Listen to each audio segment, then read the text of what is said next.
champion Miguel Indurain does indeed hold the yellow jersey as we go into today's stage, and cynics, I'm sure, will be claiming that he's got the race just about wrapped up. Well, has he?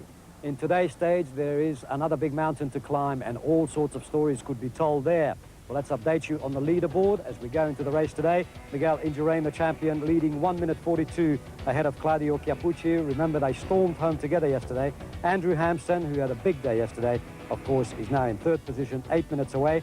Pascal Linot is now fourth, 9 minutes 16, and then comes Gianni Bugno, 10 minutes 09. Then Delgado, Breaking, Perini, and Vorna, all of whom did very well in the mountains. Of the Aussies, Phil Anderson is tops with 74, Stephen Hodges 81st, and Neil Stevens did extremely well yesterday. He's 89th. He finished 32nd yesterday, by the way, and Alan Piper is 129th. But I should point out that there are only 136 riders left in the race now. 62 are gone. So well done, the Aussies, for still being there. And one of the men who is gone, of course, is Greg LeMond. You remember the pictures yesterday? He simply got off his bike and hopped into a car and rode the rest of the stage on 4 wheels. Well, one of the reasons he says he failed was because of bad preparation. He admitted as much in this interview after the stage. It has nothing to do with my cardiovascular system. It has nothing to do with my mind. It's just when your legs are tired and dead, there's nothing I can do. I can't push my body beyond what it can do. So I just have to rest. I think a big change will be, for me, will probably be Tour of Italy. I'm not saying that's not my problem for the Tour. I've trained very well this year. It's nothing to do with that, but I still look at the strong people that you take. You even look at Hampsten, you take a look at Indurain, Chiappucci, the 3 main guys who are really strong in this Tour, because Hampsten, what he did today is an incredible job. They all came from the Tour of Italy. It's been an extremely hard Tour, and it's just a matter of survival, and I wasn't able to survive the last 2 days. Greg LeMond, and it's difficult to believe now that this race is no more as far as he's concerned, but I'm sure, of course, he'll be back next year. Well, our apologies today because Phil Liggett is not with us, at least at the beginning of the race. He did have some problem with his voice yesterday, so we decided to spare him from our normal interview. Let's take you through the course today. It's stage 15. We go from Bourg to Saint-Etienne. It's 198 kilometers long through some lovely rural country into the Loire region, across the river Rhône.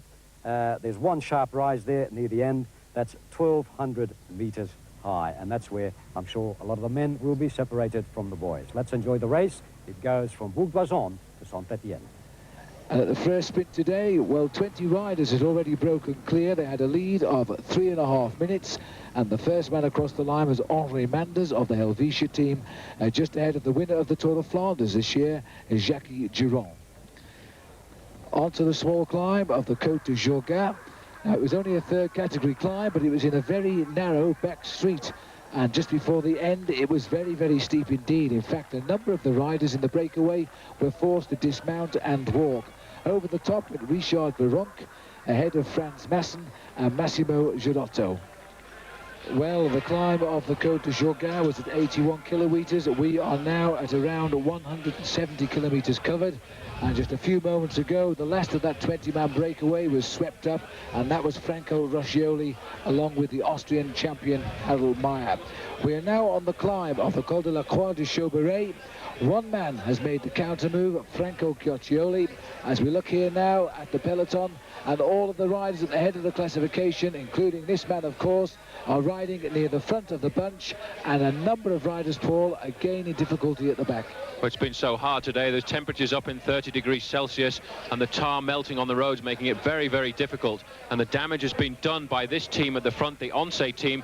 As we said, there's been a big battle this last weekend for the yellow jersey, and Miguel Indurain has come on top of that battle. But now the man just going off the picture in the pink jersey, he's fighting for another competition, that of the green jersey, and he would like to get over the top of this climb in the front group without Johan Museo, the Belgian sprinter there, who's at the moment leading the green jersey competition. Coccioli's now starting to move away from the group. It's 46 seconds, with all the work behind in the main field being done by Neil Stevens, who really has come through this year and become an excellent rider, brilliant domestique for his team, and I think very much appreciated by the Once squad.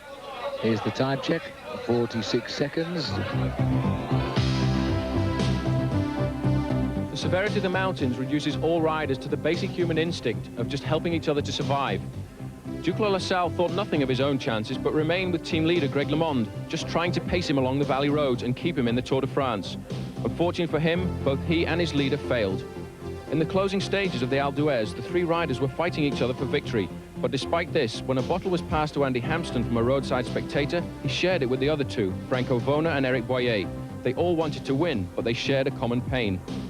Further down the mountain, Julian Gorospe was working for his team leader. He paced Miguel Indurain to the foot of the Alpe d'Huez. Completely exhausted, he swings off the front of the bunch. But before leaving, he gave Indurain his last drinking bottle for the rest of the climb. He wished him well and then disappeared to ascend the mountain alone and suffer in silence. There he is, Neil Stevens, number 87. Tapping along very, very nicely indeed. Jalabert looking very comfortable at the moment. As I said a lot earlier, he's got the advantage of being a climber who can actually sprint, and the group here really has blown apart under the pressure set by Neil Stevens and the Once team at the front here. Indurain and Chiappucci quite happy to mark each other as they've done for the past few days, and good to see Stephen Roche has got over that little bit of a bad day he had yesterday when he came in 12 minutes behind, and he's back near the front again. Well, it does appear, in fact, that Stevens is the only member of the Once team now strong enough to help Laurent Jalabert on this climb. Jalabert will stay in his slipstream. Jalabert's ambition today would be to win his second stage of the Tour de France. By so doing, he will get maximum points towards the green jersey and might even take it back off Johan Museeuw, the Belgian. Well, there's an 8-point gap difference. There's an 8-point difference between these two riders in that competition at the moment, and we're getting confirmation over the radio that, in fact, the green jersey holder Johan Museeuw is at the back of the field, and he really looks as if he's in great difficulty. So the hard work by Neil Stevens might yet have its rewards today. And if you're watching cycling for the first time, let me tell you that the team always share the winnings. It's not a question of the man that wins the prize takes the money home, because it all goes into the pot. In the case of Miguel Indurain, the first prize in the Tour de France is £200,000 or $400,000. And in fact, Indurain will probably give all of that money to his team as a thank you for the work done to get in the leader's yellow jersey. The face of Laurent Jalabert, who's riding at the front now, hoping that they can pull back this rider out in the lead, Franco Chioccioli. Indurain has no reason to help, he's no reason to hinder, he's just walking his position in second place. He's probably secretly admiring the tempo being set by the Once team on this climb, if the truth were known, but they are still only holding Chioccioli. In fact, Chioccioli is nudging out the odd second. The last check we had halfway up the climb was 51 seconds. Neil Stevens has done an excellent job there for his Once team, and I think now he's going to say goodbye to this group. He had to swing off. Really been working hard for the last 50 or 60 kilometers with the whole team, but now they've got to the climb. It really is difficult, and he slipped back. Jalabert now knows that Johan Museeuw is not in this group, so he wants to just make sure the group can get to the top of the climb, clear of the Belgian, and then they'll keep away on the descent down into Saint Etienne. And again, another superb crowd. We are in the middle of nowhere here in a beautiful forest, and I'm sure many people enjoy their summer Sundays. But today there are hundreds and hundreds of people watching the Tour de France come over the top. This is the Col de la Croix de Chauberey, some 10-15 kilometers above Saint-Etienne. And now they rejoin the main road as they'll turn left at the end, and then the route will become quite familiar to the riders in the Tour de France. Well, Jalabert having an excellent day. He didn't want to wait to drag the rest of that group, and once he saw that Attila Kvalsvold had jumped away, he launched an attack himself to join up with him, and he's joined by Udo Boltz, number I think 152 there, from the Telecom team. So this is a very sharp little counter-attack group now going clear.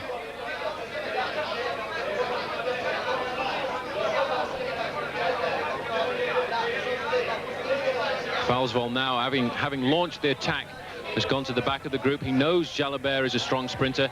He knows that this man wants to try and get back up there into contention. He's fighting for his green jersey. He looks across for some help from his team, and Kvalsvold goes again as Jalabert looks the wrong way. It looks as if maybe the rest of the field have come back, and here is Stephen Roche, number 28. Well, Stephen Roche is fit again. He's back in the play. But it looks as though Stephen has brought up what is left of the Tour de France today. It has been blown away again, which indicates just how tired these riders are. There was a group of 30 men chasing Chioccioli that closed the gap with his counter-attack. He's down to 53 seconds. There's Chioccioli now making his run for freedom and a victory in St Etienne. But the question is, will he survive?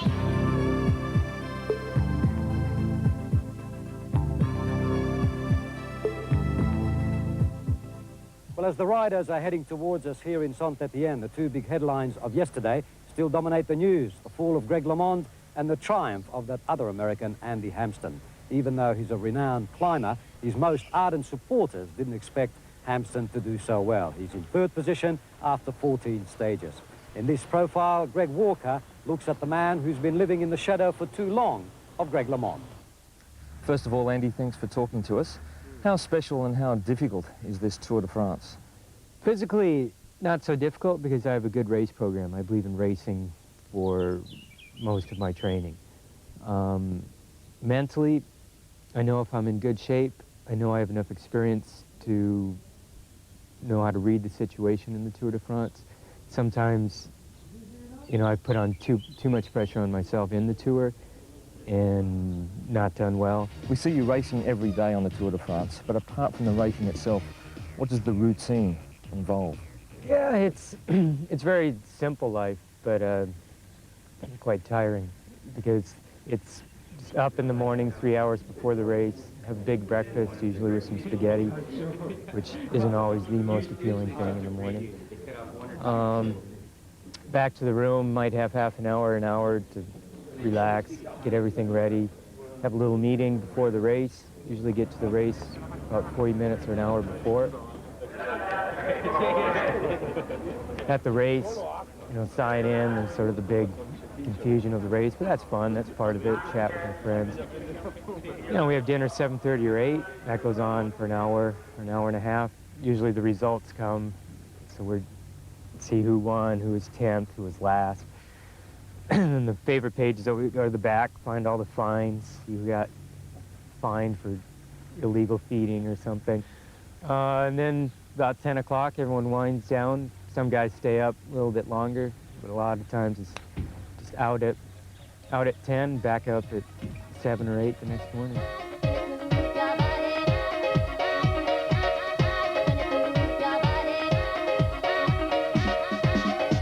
It's a long time to endure the intense pressure a race like the Tour places on team leaders such as Motorola's Andy Hampsten.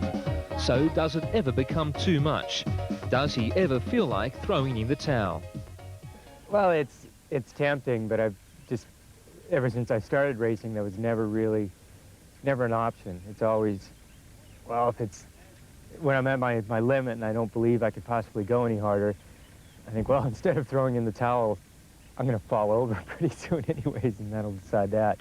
And that never quite happens, so usually when I stick it out, you know, sometimes I can't stay with everyone, but one way or another, I always get to the finish line, and usually those days where I think, boy, it's just impossibly hard today. There's no way I can go any harder. Those are usually the days that I do pretty well. He did it like a champion. He took the group over the Col de la Croix de Fer. He took them to the bottom of Bourg, and he blew them away. Greg Walker with Andy Hampsten, who triumphed yesterday, finishing high up in the mountains and is in third position after 14 stages. And I suppose the American fans are all hoping now whether he will take over and do what they were hoping from Greg LeMond. Well, let's see how he's doing as we take you now back to the race as it heads towards St Etienne.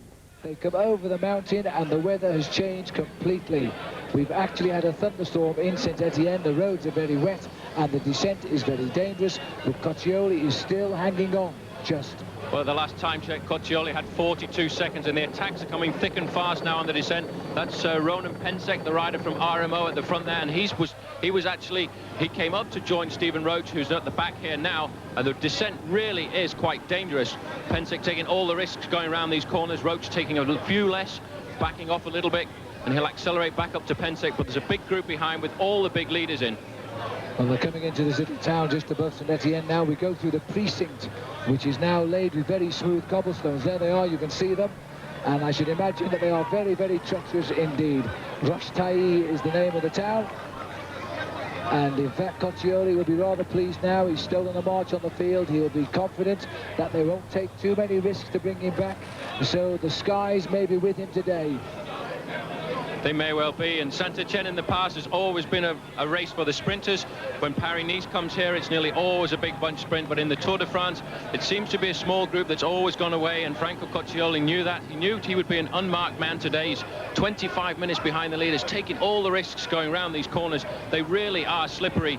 You see he gets his knee out every now and again just to control his stability, and as soon as he gets around the corner, he picks up the speed again. But here is Ronan Pensek coming into the same town and picking up the speed, watching it a little bit over those stones, and there's the chasing group behind.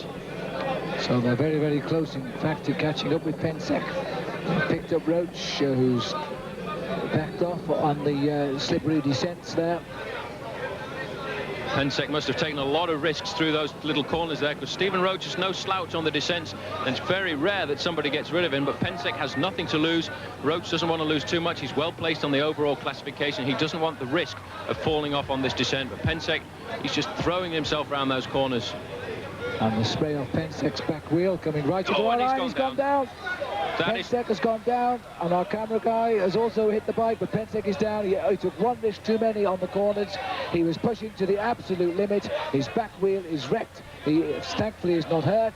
In fact, he's trying to ride away on that back wheel, Paul, but it looked to me as though it was broken. Well, that's why Stephen Roche wouldn't follow this man down. He knew he was taking too many risks, and when you do, just 1 minute's weakness, and there you are, you're on the floor again. But it was Konishev came round. We'll watch this again. Let's look at this again. Just over too far as the back wheel went first, and Pensek hit the deck. But you know what? Hats off to our cameraman here, because he rode so well to avoid Pensek, and he also had to avoid hitting that rolling bike. So the television cameraman and his pilot deserve a medal for that. The time gap still hovering around about the 40-second mark, and he knows it's not very far to go now. I'm sure his teammates have explained the finish to them, because the Tour de France has come down this finish many, many times in the past. 3 kilometers to go for Coccioli. The roads, thankfully, have dried a little now, as Coccioli is inside the last 3 kilometers, a rather tricky left-hand bend. Thank goodness that it was dry there. He's now on a false flat here. That's why he's jumped out of the saddle. And then the descent will continue to the back streets of Saint-Etienne. And then a right turn at the very, very bottom, and that's all that lies in front. Then Coccioli will see the banner of the finish of today's stage. Big chase on behind him. That looks like Giancarlo Perini, the man who really has been a revelation in this Tour de France. He's always been a good rider, but this year I would think is his best Tour de France. He's joined Dmitry Konishev in the chase behind Franco Coccioli, who's a little bit further down the road in front of them. 2 kilometers to go for this group, and the last kilometer, 1 kilometer to go for Franco Coccioli. He's having a quick check over his shoulder now, but I think it's going to be very safe. He'll just drop down here. He's got a right-hand turn followed by another sharp right, and then he's got to climb the false flat up to the finish line. This is going to be a superb victory for this Italian rider who last year won the Tour of Italy. The turn into the home straight, Franco Coccioli. It's come a little late in the Tour de France. We thought he would have figured earlier than this, but he's come now, and he's got his first stage win in his first Tour de France, and he's being pulled to that finish. This is a superb finish, and Coccioli is going to take his first victory in the Tour de France. Well, he is, and that really has redeemed him. I had him down to finish third in the Tour de France. I expected a lot more of him, but he really has redeemed himself. He's waited, he's tried. We've had him as a favourite over the last few days. He's just got 300 metres to go to the finish line. Look at his eyes, checking to see how much further to go.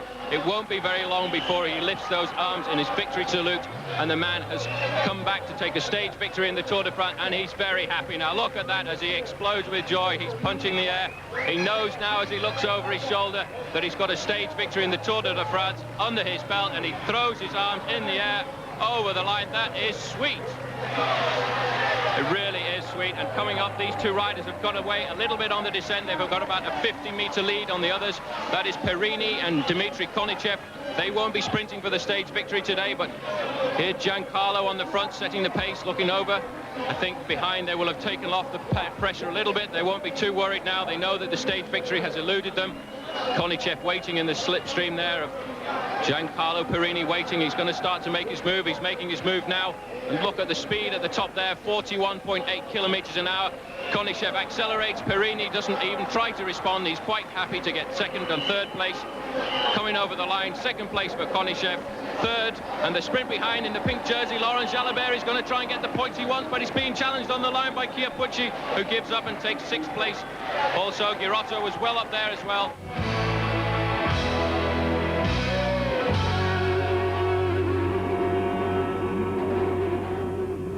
Fabulous ride by Franco Chioccioli, the winner of the Tour of Italy last year, one of many big-name Italians on this tour, of course, and this was his particular day. Let's have a look at how they finished.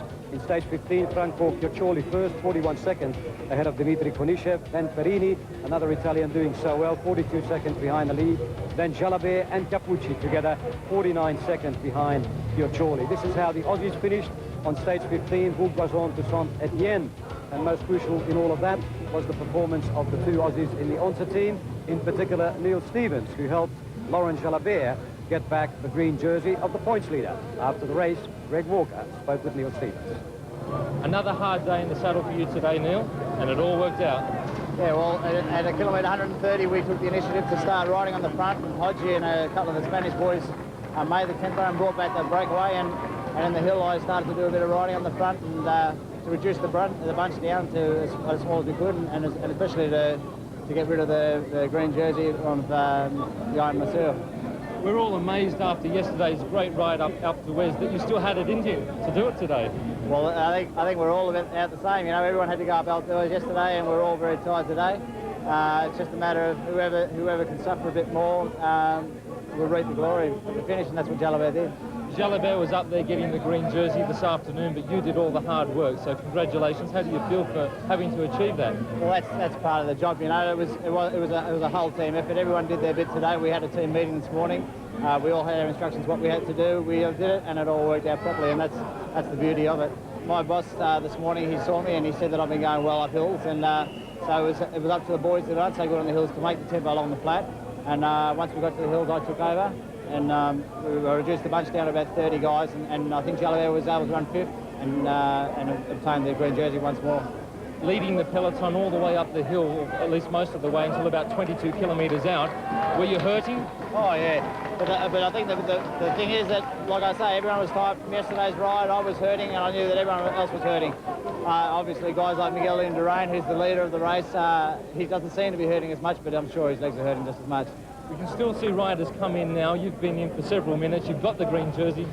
It's all been a great day. Yeah, well, today it's worked out worthwhile. Another day it might not be so good, but anyway, we'll keep on fighting. Congratulations. Thank you. Let's have a look at the leaderboard as it stands after 15 stages. Miguel Indurain still on top. Chiappucci second, 1:42 from the lead. Hampsten 8:01, then Pascal Linot 9:16, and Gianni Bugno is fifth, 10 minutes and 9 seconds from the lead. Well, Phil Liggett did struggle through the commentary today very valiantly, but he did have his problems. With him to help him out, I'm happy to say, was Paul Sherwin, and Paul joins us now. Paul, thanks for coming on to SBS at last. The race today, let's have a recap on Chioccioli. Now, Chioccioli has been threatening a lot of the time, but he was just one of the many Italian big names. Was there a grand plan in this, or he just wanted the stage today? Well, I think he just tried to get a little bit of revenge, because I expected him to be a man challenging for a top 5 position in Paris. He's an excellent rider. He finished third in the Tour of Italy this year. Last year he won the Tour of Italy, so I thought he'd be up there amongst the leaders, and now he's 25 minutes behind. So he took today as a chance to try and get a bit of time back, just to try and get a stage victory, and I think he was very pleased with his day. Okay, let's have a look at tomorrow. We go from here to La Bourg. What sort of course is that? It's 212 kilometres. Some low category climbs in it also. Yeah, some low category climbs with some very tired riders in the Tour de France at the moment, and we'll see a lot more attacks. A lot of riders want to win stages. The pressure will be on all the time, and it's very, very hot, and I think that's going to kill a lot of riders. I've never seen so many riders go out of the Tour de France in 2 days, so I think we'll see another exciting day's racing. Okay, Paul, on behalf of ourselves and the vocal cords of Phil Liggett, thanks for joining us today. Okay.